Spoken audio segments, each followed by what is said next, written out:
One of the biggest sacred cows of all is go to school. And many people think I'm anti-school. That is not true. I'm anti-ignorance. So I'm very pro-education. I'm just not pro being stupid about money. I think that's true, that what you said is education is more important now than it's ever been. That's right.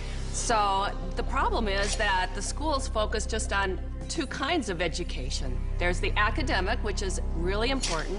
Reading, writing, arithmetic, you need to have it, that's basic.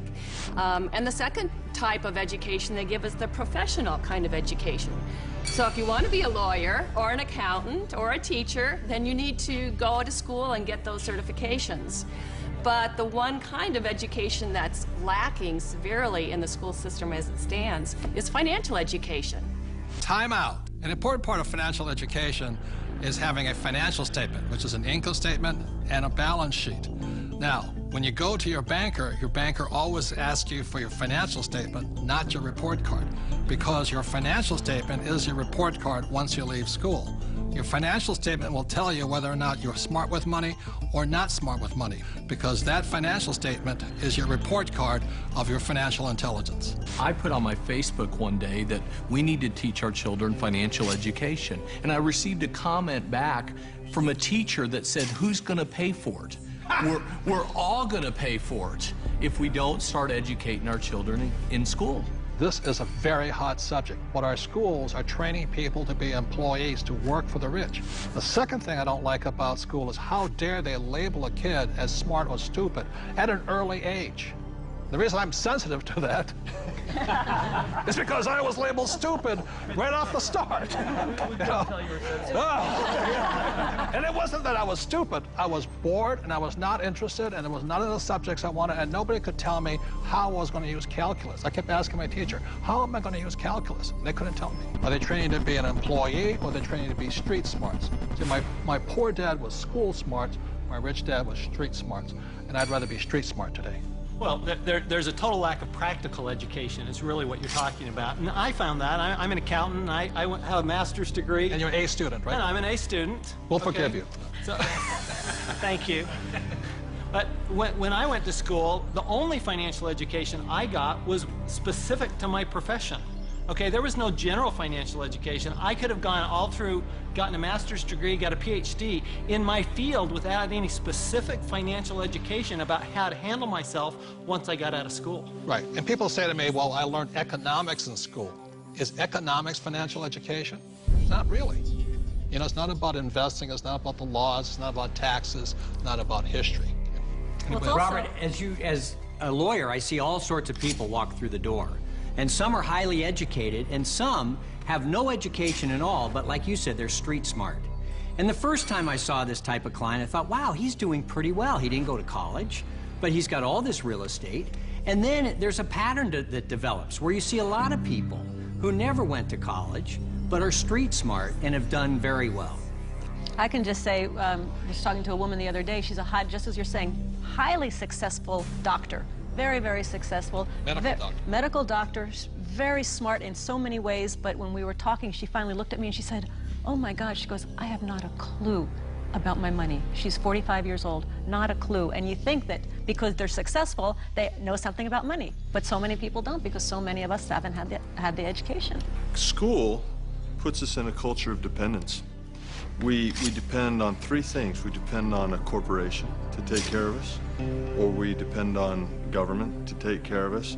And the scary one, I think, is we depend on institutions. You know, the people we run our 401ks to take care of us. Stock market. And we put ourselves, we rob ourselves of the independence to think freely as entrepreneurs or investors, and we just become dependent on those three entities. And it's brutal. And Mr. Maloney, you never finished school, did you? No. I failed school, but more than that, school failed me. I was dyslexic. They didn't know what it was back then, but basically, I was just like you, bored stiff. I got put in all the remedial classes, so I was in with the dumb kids, basically. They weren't teaching me anything I wanted to learn or anything that I would ever use in my lifetime. And the reason I bring up Michael, most people agree he's probably the smartest guy on this team. And the problem was, again, what Anita says, there's three kinds of education. There's academic, reading, writing, arithmetic. There's professional, become a doctor, a lawyer, in my case, a pilot. And number three is financial. But Michael was put back because of academics, because you can't read, right? Right. So how did you learn how to read? Oh, well, Apple came out with OS 10 at the beginning of the last decade. And you can just select text and hit a button and the computer reads to you. Most people don't know it's built into the operating system. But more, I developed a passion for global finance and economics, and monetary history, especially. And passion drives you. Now we can't shut them up anymore. So I'm gonna blame Apple for that. School is a solo game. I didn't do well in school. I did very well in sports. And in sports, you learn to compete. You learn to deal with pressure, teams, goals. And school is more so individually. I'm competing against everybody, and teamwork is cheating in school. Some of us cheated better than others. And I'll just say last thing about school and money, which is a sacred cow. One of the things that really upsets me about schools and money is this.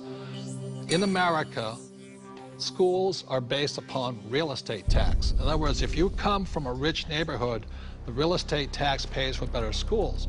If you're from a poor neighborhood, you get less money. So anytime somebody tells me schooling is about being fair, that is, when I look at the numbers side of it, is if you're poor, you're getting the worst possible education. And to me, that is cruelty.